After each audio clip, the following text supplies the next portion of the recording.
Hello भाई, नमस्कार। मैं हूं अनोखा अंकित और फैक्टोरियल के एक और एपिसोड में आपका स्वागत है। यहाँ हम किसी एक टॉपिक को फैक्ट के माध्यम से आपको समझाने की पूरी कोशिश करते हैं।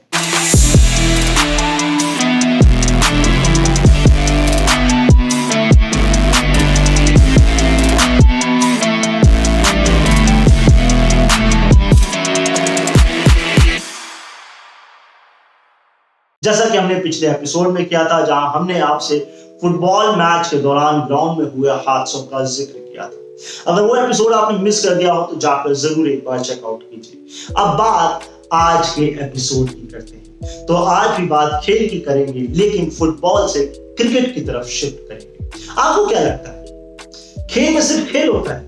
देखिए, ये कुछ हद तक सही होता है, लेकिन उससे भी ज्यादा खेल में पॉलिटिक्स होती है।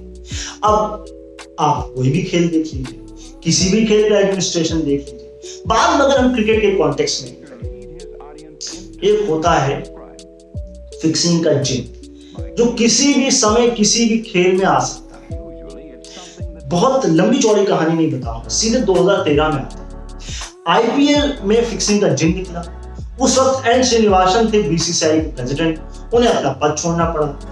वो सीएससी के मालिक भी थे, लेकिन उनके दामाद का नाम इसमें आया था, इसलिए ऐसा हुआ। इसके बाद लोढ़ा कमेटी ने कुछ रिफॉर्म्स बताए। इसमें से कुछ रिफॉर्म्स को तो हमने रख लिया, लेकिन कुछ को डस्टबिन में डाल दिया। जिनको हमने लिया उसको सिर्फ ऐसे मुखौटे के तौर पर इस्तेमाल किया। जैसे कि एक था कि अब से बीसीसीआई का प्रेसिडेंट कोई एक्स क्रिकेटर ही होगा, और इसी वजह से हमारी भारतीय टीम का सबसे सफल कप्तान सौरव गांगुली, जो पूर्व कप्तान था, वो बना बीसीसीआई का प्रेसिडेंट।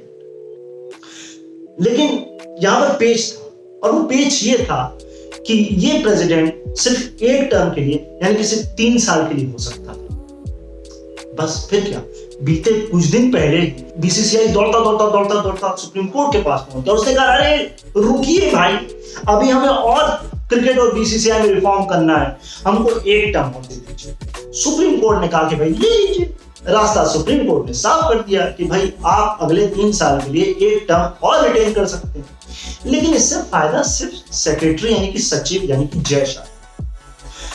सौरव गांगुली जिनके हाथ में कमान थी, वो छिन गई और उन्हें साइड कर दिया। अब ऐसा क्यों हुआ? इसके पीछे 2 कारण हैं। पहला पॉलिटिक्स है और दूसरा वो खुद स्वयं। पहले बात पॉलिटिक्स ही करते हैं। हुआ कुछ ऐसा कि अक्टूबर 2019 में जब सौरव गांगुली बीसीसीआई प्रेसिडेंट बन रहे थे, तो ये अटकलें लगाई जा रही हैं। ये अंदर से खबरें आ रही हैं कि शायद सौरव गांगुली ने कहीं ना कहीं ये वादा कर दिया था कि हाँ, मैं पॉलिटिक्स ज्वाइन करूंगा, मैं बीजेपी ज्वाइन करूंगा, मैं सीएम फेस बन जाऊंगा बंगाल में। बट बाद में उन्होंने इससे इनकार कर दिया। एक मीटिंग भी हुई थी, डिनर मीटिंग हुई थी अमित शाह और सौरव गांगुली के बीच। खैर, मगर ऐसा कुछ हुआ नहीं। अब सोशल मीडिया तो इसी से भरा हुआ है, चाहे कांग्रेस ले लीजिए, चाहे टीएमसी ले लीजिए, यही बात हो रही है। ये तो हो गई पॉलिटिक्स की बात। अब बात करते हैं सौरव गांगुली की खुद की गलतियों की। तो सबसे बड़ी गलती उनकी ये थी कि उन्होंने क्रिकेट या बीसीसीआई को प्रमोट करने की बजाय अपने पर्सनल ब्रांड को ज्यादा तरजीह दी। ये बात मैं नहीं कह रहा, ये बात ये आरोप सीधे सीधे उनके प्रदर्शन पर लगाया एन श्रीनिवासन ने। कहां लगाया ये बात में बताऊं। एन श्रीनिवासन का ये कहना था कि पहली बार ऐसा हुआ है कि एक प्रेसिडेंट खेल की बजाय अपने पर्सनल ब्रांड को प्रमोट कर। माई सर्किल 11 देख लीजिए, जब वो बीसीसीआई प्रेसिडेंट थे तो इसका समर्थन कर रहे थे, इसका प्रमोशन कर रहे थे। इससे हुआ क्या? इससे हुआ ये कि बाकी खिलाड़ियों ने कहा कि भैया हम भी करते हैं।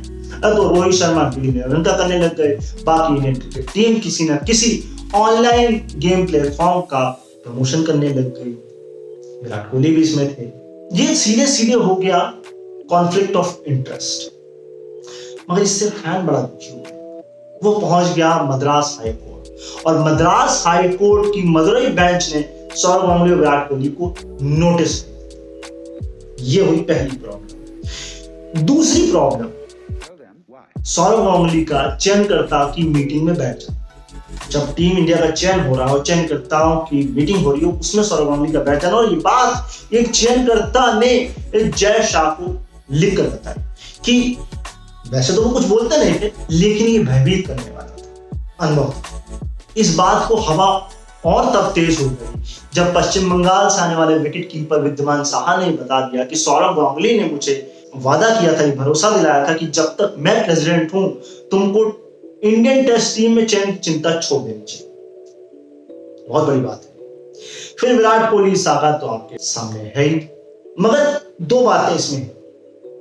पहली ये कि जो बीसीसीआई की जो समिति होती है, बीसीसीआई के जो कोड ऑफ कंडक्ट है या उसका जो संविधान है, वो ये कहता है कि प्रेसिडेंट कभी भी चयनकर्ता की समिति की मीटिंग में नहीं बैठ सकता, उसकी अगुवाई करेगा तो सचिव करेगा। इसके अलावा एक प्रॉब्लम और है।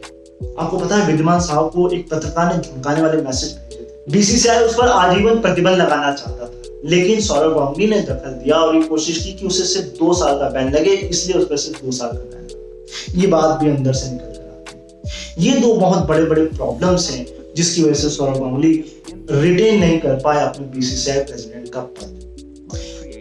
और भी कुछ बात है, जैसे कि ये कि जब वो आए थे 2019 में तो उन्होंने कहा था कि क्रिकेट में बीसीसीआई में सुधार की जरूरत है। फैंस ने भी सोचा, पूर्व क्रिकेटर करंट क्रिकेटर ने सोचा चलिए कुछ बदलेगा, लेकिन बदला कुछ नहीं बदला। करंट क्रिकेटर्स चाहते थे कि उनका वर्कलोड कम हो जाए, नहीं कम हुआ। आप देख लीजिए 6 महीने के अंदर में 2 आईपीएल हो गए, और 2 कोविड था, पेंडेमिक था, मगर 2 आईपीएल 6 महीने के अंदर, ये वर्कलोड बहुत था। दूसरा, पूर्व क्रिकेटर चाहते थे कि उनकी पेंशन बढ़े और घरेलू क्रिकेट का जो स्ट्रक्चर है वो सुधरे, नहीं हुआ। और तो जय शाह ने पूर्व क्रिकेटर की पेंशन को 2 गुना करने का काम आगे बढ़ाया, तो ये काम उन्होंने किया, सौरव गांगुली ने ये नहीं किया। अब आते हैं पहली बात पर, जो मैंने आपसे कही थी कि मुखौटे की तरह इस्तेमाल किया। एन श्रीनिवासन ने ये बात जो बोली थी गांगुली के प्रदर्शन पर, ये बात उन्होंने एक मीटिंग में बोली थी। ये मीटिंग हो रही थी नए पदाधिकारियों की मीटिंग। ये मीटिंग कहाँ हो रही थी, ये सबसे प्रॉब्लमेटिक है। ये मीटिंग हो रही थी अमित शाह के गृह निवास। क्यों? क्या बीसीसीआई का हेडक्वार्टर गायब हो गया या है ही नहीं? दूसरा, इस मीटिंग में कौन कौन लोग थे? सुनिए, ये सारे एक्स क्रिकेटर हैं। आपको सुन के बड़ी हैरानी होगी कि इन्होंने, इनके पास कितना अनुभव है, मेरे ख्याल से सचिन तेंदुलकर के पास में। सुनिए, इसमें एन श्रीनिवासन थे, इसमें अनुराग ठाकुर थे, उनके छोटे भाई अरुण धूमल थे, जो कि पहले पूर्व में जो है बीसीसीआई के कोषाध्यक्ष थे, अब करंट में जो है वो आईपीएल के चेयरमैन बना दिए गए हैं। राजीव शुक्ला पहले कुछ नहीं थे, अब अध्यक्ष बना दिए गए हैं। इसके अलावा असम के सीएम हेमंत बिश्व शर्मा थे, करंट और पूर्व सचिव थे निरंजन शाह, जो पूर्व के थे, करंट जय शाह। इसके अलावा ब्रिजेश पटेल, जो कि पूर्व में आईपीएल के चेयरमैन थे। सौरव गांगुली तो इसमें थे, तो ये आरोप वहां लगाया गया। देखा कितने एक्स क्रिकेटर है, तभी मैंने कहा लोढ़ा कमेटी के जो रिफॉर्म्स थे उसे सिर्फ मुखौटे की तरह इस्तेमाल किया। पीछे तो पॉलिटिक्स भी पूरी चल। खैर, थोड़ा डायल बैक पीछे। जब सौरव गांगुली 2019 में आ रहे थे, उनका ऑपोजिशन कौन था, मतलब उसके ऑपोजिट कौन था, या यूं कहे फ्रंट रनर कौन था? तो वो थे ब्रिजेश पटेल। लेकिन एट मोमेंट में सौरव गांगुली बीसीसीआई प्रेसिडेंट बन जाते और इनके हाथ लगती है आईपीएल की चेयरमैनशिप। अक्टूबर 10 में एक मीटिंग होती है और सौरव गांगुली को, ये इसी साल की बात बता रहा हूं, जब सौरव गांगुली को आईपीएल की चेयरमैनशिप ऑफर की जाती है, वो कहते हैं नहीं भैया, हमको ये नहीं चाहिए, हमको लॉलीपॉप चाहिए। सबसे चौंकाने वाली बात तो ये है कि जो अध्यक्ष होता है वो ही अगले नाम की घोषणा करता है या वो बताता है, सुझाव देता है, लेकिन यहां पर ऐसा नहीं हुआ। अब या तो सौरव गांगुली से पूछा नहीं गया, या उन्होंने बताना मुनासिब नहीं समझा, और या वो खुद अपना नाम देना चाहते। ये नाम जो जो प्रेसिडेंट बने हैं रोजर बिन्नी, जो कि 1983 इंडियन टीम के खिलाड़ी थे और सबसे सफल भारत की तरफ से गेंदबाज थे, इनका नाम ब्रिजेश पटेल ने दिया है। तो ये है खेल। इस पूरे मामले पर सौरव गांगुली का क्या कहना है? तो उन्होंने कहा, देखिए, कोई भी खिलाड़ी ना हमेशा खेल सकता है, ना ही हमेशा प्रशासक रह सकता है। उसे कभी ना कभी इसे छोड़ना पड़ेगा और आगे बढ़ना पड़ेगा। अब या तो उन्होंने ये बुझे मन से बोला है, दिल पे पत्थर रख के, या फिर नॉर्मली ऐसा बोला है। उन्होंने कहा कि मैं 5 साल बंगाल क्रिकेट एसोसिएशन का अध्यक्ष रहा, फिर बीसीसीआई का भी रहा, अब आगे बढ़ने की बारी है। तो ये सारा पूरा मामला है।